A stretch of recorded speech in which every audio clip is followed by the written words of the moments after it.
Keeping up with our motto, let learning be a joy and teaching a pleasure.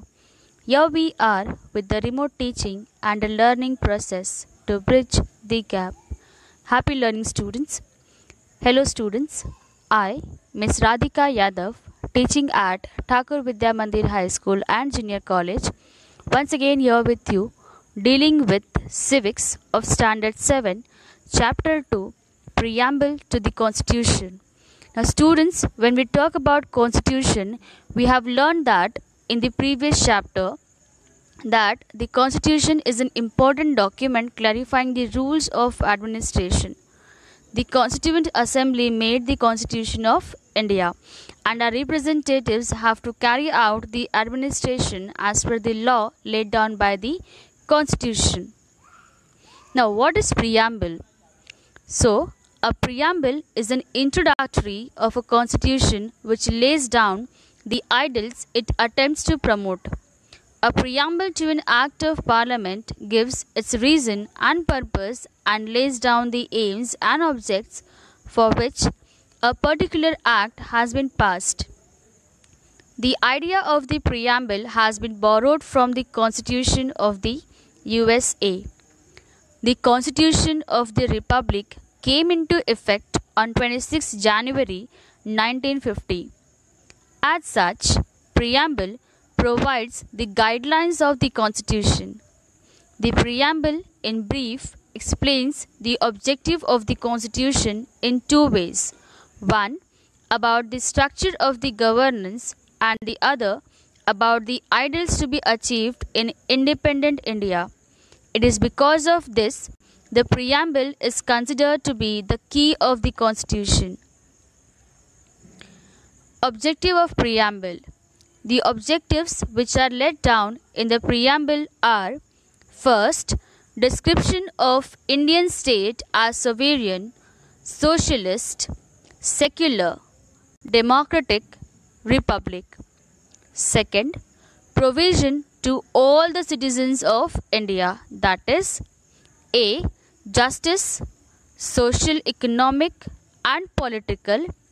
B.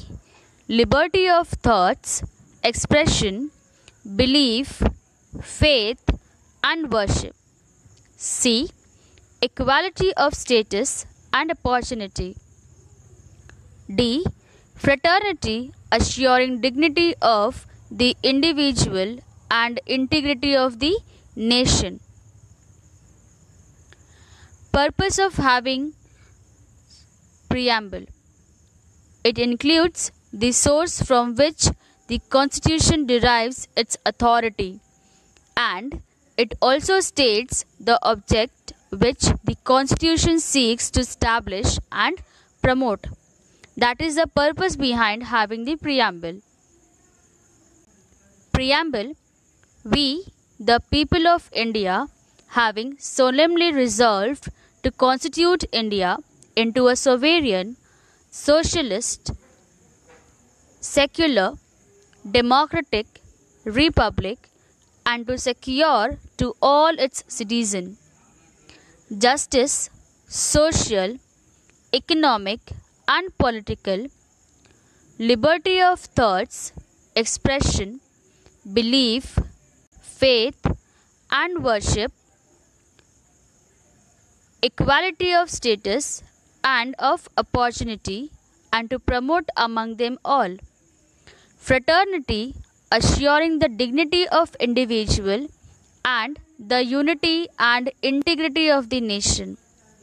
In our Constituent Assembly, the 26th day of November 1949, do hereby adopt, enact and give to ourselves this Constitution.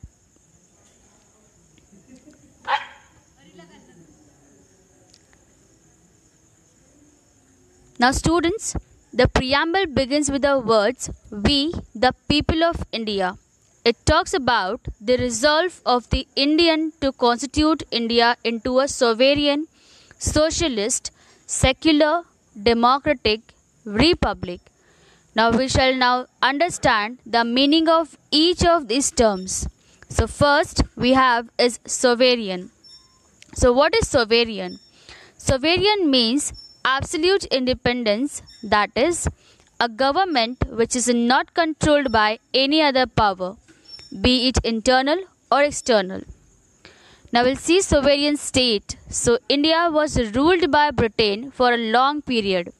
The British rule ended on 15th August 1947. Our country became independent. India became sovereign. We are now free to take decisions as we think fit in our own country. The word sovereign means that a state is not under the control of a foreign power.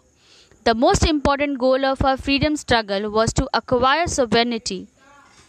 Now, sovereignty means, as I said, the ultimate authority to govern yourself. In a democracy, sovereignty rests with the people, and the people elect their representatives and grant them the permission to exercise sovereign authority on their behalf. Thus, the Constitution reflects the principle of popular sovereignty, and the government, elected by the people, makes laws on behalf of the people. Next we have is socialist. So socialist means commitment to attain ideals like removal of inequalities, provision of minimum basic necessities to all, equal pay for equal work.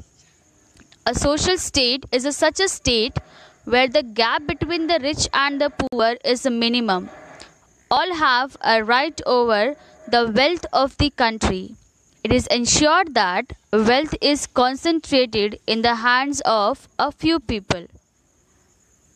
That is socialist state. Secularism. In the context of secularism in India, it is said that India is neither religious nor irreligious nor anti-religious. The preamble states secularism as one of our goals. In a secular state, all religions are considered as equal.